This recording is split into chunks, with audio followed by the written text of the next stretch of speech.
When the building was bought by new management, they switched security companies, and they just like switched the whole thing around. There's a big screen TV broken up maybe into like 12 or more smaller screens that are constantly switching floors. And then like to see like people tap their key fob and then the screen pops up, it's just like, whoa. We had to think about this problem in a nuanced form and not think about it as a new technology coming to our building, but think about it from the framework of this is a new pest within the already ongoing onslaught of strategies that landlords use to harass their tenants. When I first answered the door, I thought the man had kind of looked familiar, and I cracked the door. "I have a warrant for your arrest." I immediately slammed the door closed, and I told him to slide the warrant under my door.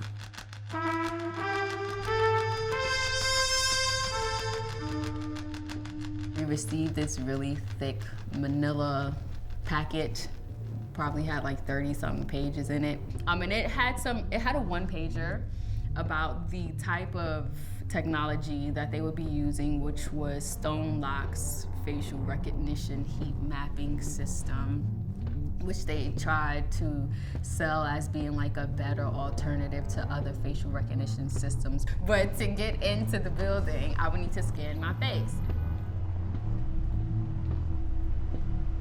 And that was my first time where I had a real negative relationship with technology, because it was something I never asked for being imposed on me, and the things that it was going to potentially take was something I had a problem with.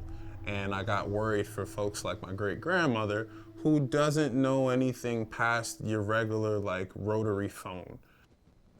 I'm raising a brown boy in New York City, in gentrified Brooklyn. It does not make me feel safe for my son.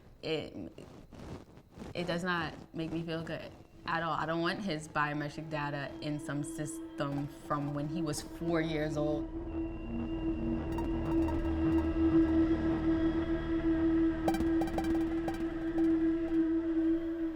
Like, my thought pattern was like, if this thing is installed into my building, and you are now tracking my face, you have my biometric data now, and I go to work one day, and I'm working 9 to 5, but while I'm at work, I end up in a virtual lineup that I don't know about. Nobody calls you, nobody tells you, they just do a virtual lineup. But now I have to fight the algorithms.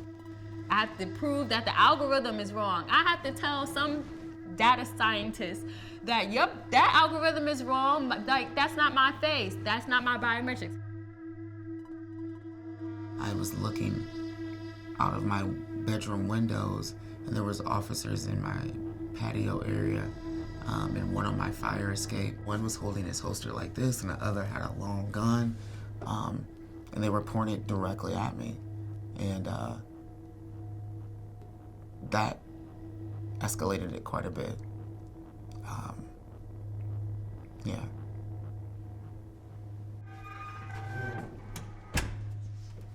So this is where the police had a battering ram against my door. Inside, the walls were shaking, pictures were falling down.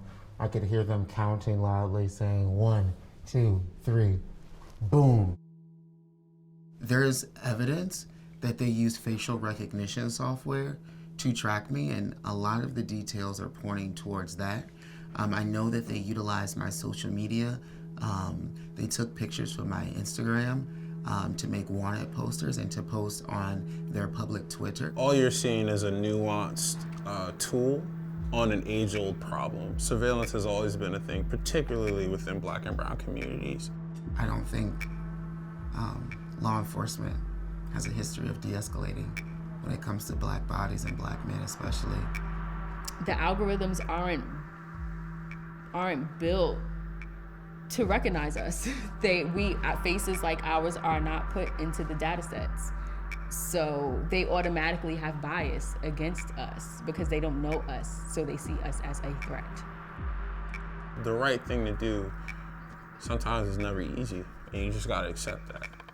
And so I think that's what we've accepted here at Atlantic. It's difficult, it is. But I wouldn't say this is hopeless.